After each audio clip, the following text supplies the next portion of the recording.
है ना हमारा, इसको बोलते हैं स्तूपा साइट नंबर 3 यानी शारिपुत्र का स्तूप। स्तूप का मतलब होता है अस्थि, अस्थि मीन्स डेड बॉडी, और स्तूप मीन्स टू कवर होता है। तो किंग अशोका ने बनाया है ये सबसे बड़ा वाला। और 7 बार फिर अलग अलग राजा लोग बनाते गए इसके लिए। तो ये जो है ना 4 जो मुख्य प्रवेश द्वार थे, जिसका नहीं पता चला। ये 9 मंजिल की बिल्डिंग थी उस जमाने में, लेकिन जब इसका खुदाई किया गया गुरुजी, ये सब जितना जो स्ट्रक्चर जो देख रहा है ना, total structure 1 square kilometre area का एक्सपेक्टेड है। ये टोटल ऐसा नहीं करके BIHR तब से आज तक जो है ना उसका अप्रभंश यानी ब्रोकन फॉर्म में BIHR लेटर से जाना जाता है, यानी विहार का मतलब बौद्ध मठ। ठीक, अभी प्रेजेंट टाइम नालंदा यूनिवर्सिटी, उस समय में यूनिवर्सिटी शब्द नहीं था। इसको वर्ष 2016 में लिस्टेड किया गया, यानी यूनेस्को के तहत वर्ल्ड हेरिटेज साइट के लिए। लेकिन उस जमाने का कोई आर्कियोलॉजिकल एविडेंस नहीं मिलता है। जो भी आप नालंदा का मेन सीन देखते हैं ना नालंदा का, तो शारिपुत्र का है। शारिपुत्र का जो है ना स्तूप मतलब समाधि स्थल। गुरुजी, ये सब जितना जो स्ट्रक्चर जो देख रहा है ना, total structure 1 square kilometre area का एक्सपेक्टेड है। ये टोटल स्ट्रक्चर जो है ना मिट्टी से दबा हुआ था। इसके ऊपर स्थानीय लोग, लोकल पीपल जो है ना, इसके ऊपर खेती बाड़ी करती थी। इन्हीं को जानकारी नहीं था नालंदा कहाँ है ना। वेइंग सांग जो है ना प्रसिद्ध चीनी तीर्थ यात्री जो है ना चाइना का था, यहाँ का विद्यार्थी हुआ, बाद में आचार्य हुए। उन्होंने एक प्रसिद्ध डायरी लिखी थी CUT। उसी डायरी को सर्वप्रथम अध्ययन इंग्लैंड के बहुत बड़े आर्कियोलॉजिस्ट ने किया, तब इस स्थल का पता लगाया जा सका।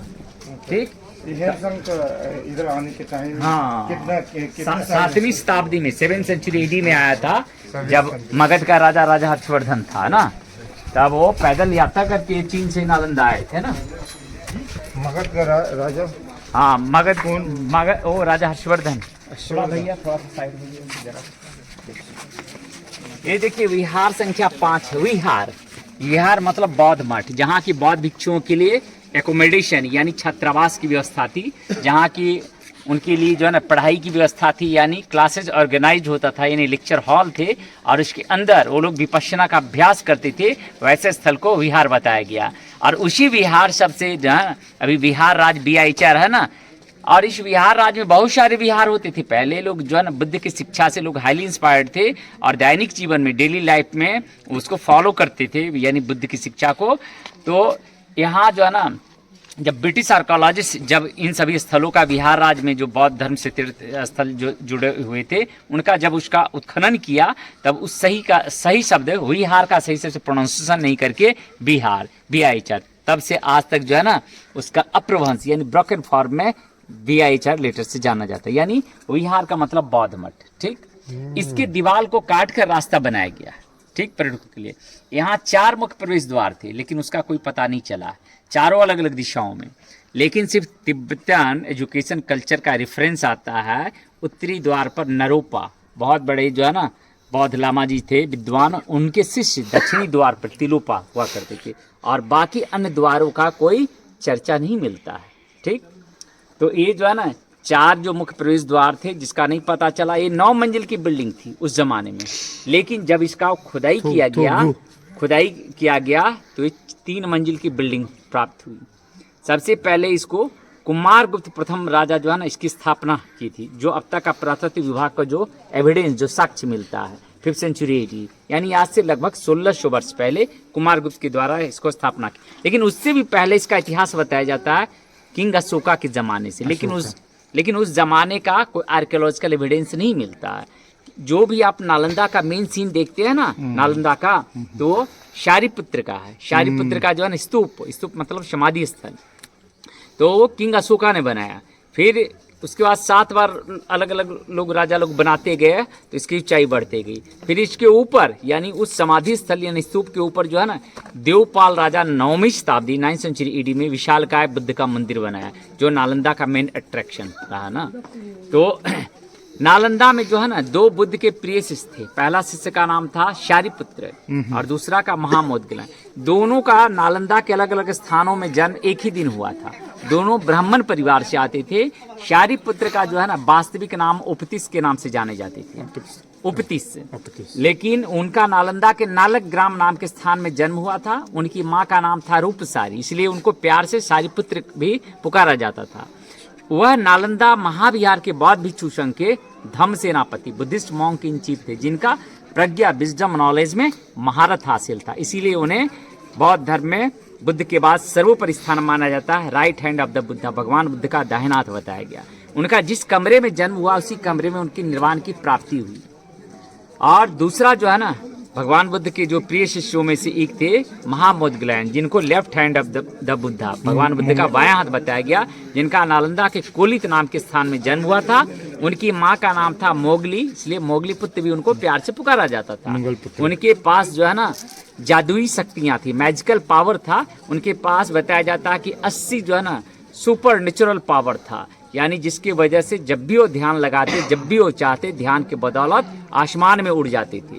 तो ये 2 बुद्ध के परम शिष्यों के नालंदा के होने की वजह से नालंदा का महत्व अत्यधिक बढ़ जाता है। बुद्धा का टाइम में जी। नालंदा ऐसे नहीं बनाया। हाँ है जी ना? जी नहीं, बिहार नहीं बनाया। हाँ, वो 2500 साल पहले ना नालंदा में जो है ना एक बहुत बड़ा आमों का बागीचा था। उसका नाम था पवारिका आम्रवन, जो राजा शेट्टी का ह्यूज मैंगो गार्डन, विशालकाय आम्रवन था राजा शेट्टी का।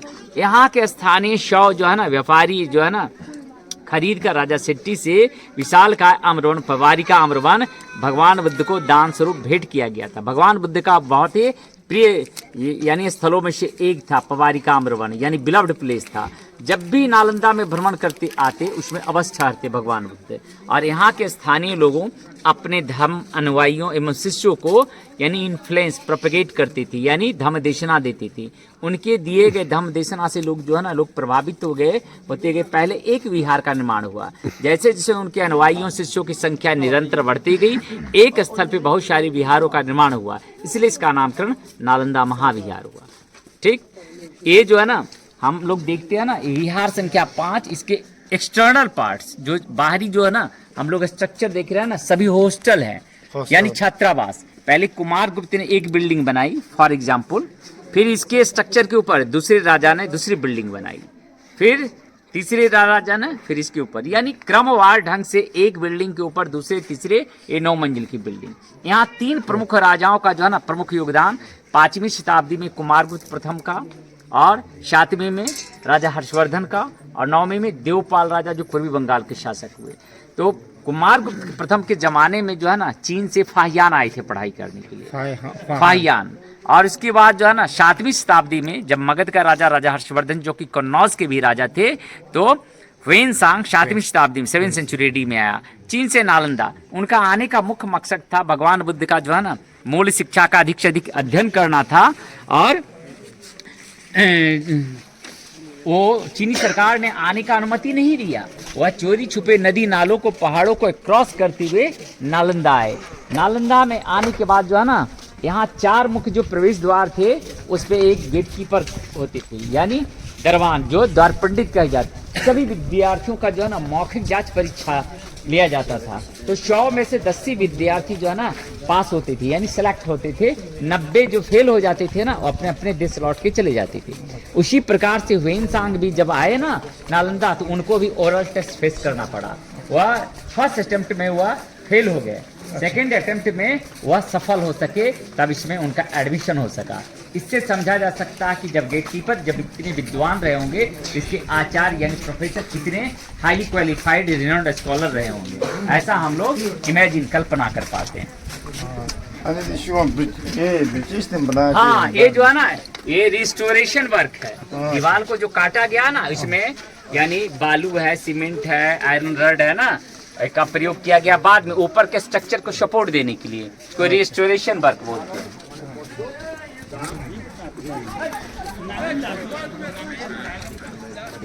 आइए मैं आपको एक स्ट्रक्चर दिखाता हूँ। मैप प्लान है जो कि यहाँ जो खुदाई जो की गई उसको समझने के लिए। आप लोग गुरुजी जो है ना पूर्वी हिस्से में खड़े हैं, इस तरफ का भाग दक्षिण का है और इस तरफ उत्तर की ओर। तो पूर्वी भाग में दक्षिण से उत्तर की ओर जो एक क्रम में है, एक सीक्वेंस में है, सभी विहारों का क्रम है, जिसको मोनास्ट्री बोलते हैं। अभी हम लोग इस रास्ते से आए है ना, यहाँ है। ये विहार संख्या 5 है ना, और इसके आगे विहार संख्या 4 है। ये जो आगे स्टेयर है, जो सीढ़ियाँ बनी हुई है, उसके बगल से जो आदमी आ रहे हैं ना, उसके ठीक सामने में इन फ्रंट मोनास्ट्री नंबर 4 है ना। अच्छा। और हम लोग यहाँ 11 विहार मिला है, उसमें से हमारा ये मोस्ट इम्पोर्टेंट है, वो उस कॉर्नर पे जो है ना हम लोग देखने चलेंगे। ये किंग सुमात्रा इंडोनेशिया का पुराना नाम था। जैसे थाईलैंड को सियाम, कंबोडिया को बाली से जाना जाता था। इस सुमात्रा के राजा के द्वारा निर्मित बताया जाता है, जो भारतीय पुरातत्व विभाग के द्वारा जो सूचनाएं प्राप्त होती हैं। और ये ठीक सामने का ग्रेट ऑडिटोरियम हॉल, यानी मोनास्ट्री नंबर 1 का ए पार्ट्स, और इसके ठीक पीछे मोनास्ट्री नंबर 1 का बी पार्ट्स है गुरुजी, सबसे साधारण पार्ट में। तो पहला सबसे दक्षिण से मैं गिनती करता हूँ, पहला, फिर ये दूसरा, वहाँ तीसरा, और जहाँ से हम ये चौथा वहाँ गए ना, 5वां, और छठा जो है ना आम का पेड़ के ठीक सामने में छठा। उसके बाद फिर आगे की ओर बढ़ते चलेंगे, यूकलिप्टस का पेड़ तक जो है ना 7वां, 8वां, 9वां, 10वां, 11वां। 11 विहार मिला कितना, 1 वर्ग किलोमीटर। लेकिन पहले क्या था, 108 ऐसे विहार थे। 108 था ना, तो 108 के ठीक सामने में विपरीत दिशा में वेस्टर्न पार्ट में साउथ टू नॉर्थ जो था ना, उसको चैत्य बोलते। चित सबसे चैत्य शब्द यानी बुद्ध के मंदिर को बताया गया। तो ऐसे 108 थे उस जमाने में बौद्ध मंदिर। 108। हाँ, ये जो है ना हमारा, इसको बोलते हैं स्तूपा साइट नंबर 3, यानी शारिपुत्र का स्तूप। स्तूप का मतलब होता है अस्थि, अस्थि मीन्स डेड बॉडी, और तूप मीन्स टू कवर होता है। तो किंग अशोका ने बनाया है ये सबसे बड़ा वाला। और 7 बार फिर अलग अलग राजा लोग बनाते गए, इसके लिए इसकी ऊंचाई बढ़ती गई। फिर इसके स्ट्रक्चर के ऊपर विशालकाय बुद्ध का मंदिर बनाया गया, यानी पूर्वी बंगाल के राजा जो है ना देवपाल के द्वारा 9वीं सेंचुरी AD में, यानी आज से 1200 साल। तो मेन अट्रैक्शन नालंदा का ही है। और ये जो है ना छोटा सा बुद्ध का मंदिर, और इसके ठीक जस्ट बिहाइंड में दूसरा ना, और ये इसको बोलते हैं टेम्पल नंबर 12 नाम दिया गया है डिपार्टमेंट ऑफ आर्कियोलॉजी से। इसके चारों कोनों पे पहले छोटा छोटा बुद्ध मंदिर, बीच में बड़ा सा बनाया गया ना। उसके बाद आगे देखिए खजूर के पेड़ के पास, वो उसको टेम्पल नंबर 13 नाम दिया गया। उसके बाद 14 नाम नॉमिनेट किया गया है। तो पहला, दूसरा, तीसरा, चौथा, 5वां, और इसके ठीक पूरब में एक छठा है, लेकिन है यहाँ 7। गेट के पास जो है ना एक 80 फुट का विशालकाय बुद्ध का प्रतिमा हुआ करता था, मिट्टी से ढका था। जब इसको उत्खनन किया गया, सिर्फ पैरों का अवशेष देखने को मिलता है ना। बस चल रहा है सर। तो ये 7 जो है ना हमारा बुद्ध मंदिर 11 विहार अब तक का उत्खनन में मिला है। आइए, जैसे 4 मुख्य प्रवेश द्वार नहीं मिला ना, उसी प्रकार से लाइब्रेरी नहीं मिला, क्योंकि 10% भाग का जो है ना एक खुदाई हुआ। इसको सबसे पहले पता लगाया गया 1861 में। हुएन सांग का डायरी को पढ़ा इंग्लैंड के बहुत बड़े आर्कियोलॉजिस्ट, जिनका नाम था सर लॉर्ड अलेक्जेंडर कनिंघम ने। तब जो है ना इस स्थल का पता लगाया जा सका 1861 में। उसके बाद भारतीय पुरातत्व विभाग ने 1 वर्ग किलोमीटर क्षेत्र का खुदाई किया 1915 से 37 और 1974 से 82 तक। देखिए ये जो नालंदा का मेन जो सीन देखते हैं ना, ये खुदाई से पहले का है, 1919 से 20 का जो है ना फोटो कैसा दिखता है।